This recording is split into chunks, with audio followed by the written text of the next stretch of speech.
ভারী বর্ষণ ও উজান থেকে নেমে আসা ঢলে তলিয়ে গেছে লালমনিরহাট, রাজশাহী ও চাঁপাইনবাবগঞ্জের নিম্নাঞ্চল। লালমনিরহাটে পানিবন্দী 5,000-এর বেশি পরিবার। রাজশাহীতে পদ্মার পানি ক্রমাগত বাড়তে থাকায় প্লাবিত হয়েছে চর এলাকা। এদিকে চাঁপাইনবাবগঞ্জে গত 24 ঘন্টায় পদ্মা, মহানন্দা এবং পুনর্ভবা নদীর পানি বাড়ায় প্লাবিত হয়েছে নিম্নাঞ্চল। বন্যার্তদের দ্রুত ত্রাণ পৌঁছে দিতে প্রস্তুতি শুরু করেছে প্রশাসন। এ বিষয়ে আরো জানাতে লালমনিরহাট এবং চাঁপাইনবাবগঞ্জ থেকে যুক্ত হচ্ছেন সহকর্মীরা। শুরুতেই লালমনিরহাট থেকে আমাদের সাথে আছেন সহকর্মী মাহফুজ রহমান। মাহফুজ, লালমনিরহাটে কত সংখ্যক মানুষ পানিবন্দী রয়েছে? বান্ডেল থাকলে প্রতি সেনমানিতে টাকা বাঁচবে। বিকাশ সেনমানি বান্ডিল কিনে জিতুন প্রতি লেনদেনে। দেখুন, আজকে সকাল থেকেই কিন্তু আমরা রয়েছি যে লালমনিরহাটের তীরবর্তী নিম্নাঞ্চল যেগুলো আছে সেগুলো আমরা ঘুরে ঘুরে দেখেছি, সাধারণ মানুষের সাথে কথা বলেছি। তো আমরা জেলা প্রশাসন সূত্রে যেমনটি জেনেছি যে এখন পর্যন্ত 5 থেকে 7 হাজার মানুষ কিন্তু পানিবন্দী আছেন এবং তারা কিন্তু অতীব মানবতর জীবনযাপন করছেন। আমরা জেলা প্রশাসন, উপজেলা প্রশাসন তাদের সাথে কথা বলে যেমনটি জেনেছি তারা সচেষ্ট রয়েছেন। আশ্রয় কেন্দ্রগুলো খুলে দেওয়া হয়েছে এবং তাদের জন্য যে 200 মেট্রিক টন পাশাপাশি আরো 20 মেট্রিক টন চাল কিন্তু বরাদ্দ দেওয়া হয়েছে। ইতিমধ্যে কিন্তু সেগুলো বিতরণও শুরু হয়েছে বলে জানিয়েছে উপজেলা এবং জেলা প্রশাসন। তো আমরা কিছুক্ষণ আগে দেখেছি যে জেলা প্রশাসক এইচ.এম. রকিব হায়দার বানভাসী মানুষের কাছে এসেছেন এবং তাদের সাথে কথা বলেছেন এবং তাদেরকে বলেছেন যে বেশি সমস্যা হলে তারা আশ্রয় কেন্দ্রে চলে যাওয়ার জন্য এবং তাদেরকে যে বেশি পরিমাণ ক্ষতিগ্রস্ত হয়েছেন, বেশি পানির মধ্যে রয়েছেন, তাদেরকে অতীব গুরুত্ব সহকারে তাদেরকে ত্রাণ পৌঁছে দেওয়ার চেষ্টা করছেন তিনি। পাশাপাশি যারা মোটামুটি পানির মধ্যে আছেন তাদেরকেও কিন্তু সহায়তা দেওয়ার কথা জানিয়েছেন। আমরা পানি উন্নয়ন বোর্ড সূত্রে যেমনটি জেনেছি পানি কিন্তু এখনো বাড়তি রয়েছে, অর্থাৎ ভারতের গজলডোবা থেকে ভারতের অভ্যন্তর থেকে প্রচুর পরিমাণ পানি কিন্তু বাংলাদেশের অভ্যন্তরে আসছে, যার ফলে কিন্তু তিস্তা ব্যারেজ পয়েন্টের যে 44টি গেট আছে সেটি খুলে রাখা হয়েছে বন্যা পরিস্থিতি নিয়ন্ত্রণের জন্য। পাশাপাশি কিন্তু এই বন্যা পরিস্থিতি যেন মানুষের ক্ষয়ক্ষতি না হয় সেক্ষেত্রে কিন্তু সাধারণ মানুষকে সতর্ক থাকতে বলা হয়েছে।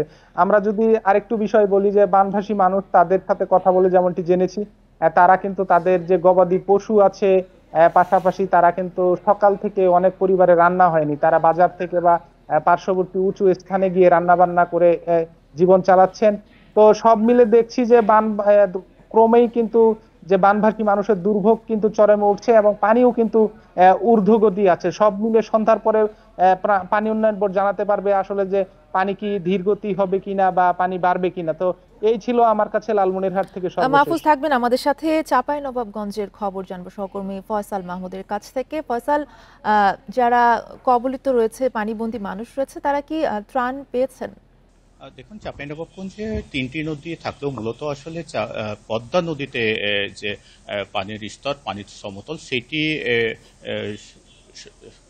সেটি বিপদসীমার কাছাকাছি রয়েছে, অর্থাৎ এই যে ওয়ার্নিং লেভেল যেটি সেই লেভেলে রয়েছে এবং এবং সেই এলাকাগুলো নিম্নাঞ্চল এর মধ্যে প্লাবিত হয়েছে আমরা যেটা দেখেছি। এবং এই 8টি ইউনিয়নে, চাঁপাইনবাবগঞ্জ সদর এবং শিবগঞ্জের 8টি ইউনিয়নে প্রায় 10,000 পরিবার পানিবন্দী রয়েছে বলে আমাদেরকে জানানো হয়েছে উপজেলা এবং জেলা প্রশাসনের পক্ষ থেকে। এই পানিবন্দী এলাকাগুলোতে আসলে এরই মধ্যে তৎপরতা শুরু হয়েছে আমরা দেখেছি। শিবগঞ্জ উপজেলা নির্বাহী কর্মকর্তা আজাহার আলী এবং জেলা প্রশাসক মোহাম্মদ আব্দুল সামাদ তারা উপস্থিত হয়ে এসব এলাকাতে ত্রাণ বিতরণ করেছেন এবং তাদেরকে আশ্বস্ত করেছেন যে এরই মধ্যে পর্যাপ্ত ত্রাণের মজুদ রয়েছে তাদের কাছে, তাদের যাতে কোনো সমস্যা না হয় সেই দিকটাও খেয়াল রাখা হবে। আপনাকে যদি বলি, গত 24 ঘন্টায় অর্থাৎ সকাল 9টা থেকে তার আগের 24 ঘন্টায় চাঁপাইনবাবগঞ্জের পদ্মা নদীতে 3 সেন্টিমিটার পানি বৃদ্ধি পেয়েছে এবং এটি পানি উন্নয়ন বোর্ডের কর্মকর্তারা যেটি বলছেন যে এই বৃদ্ধির হার এটি আসলে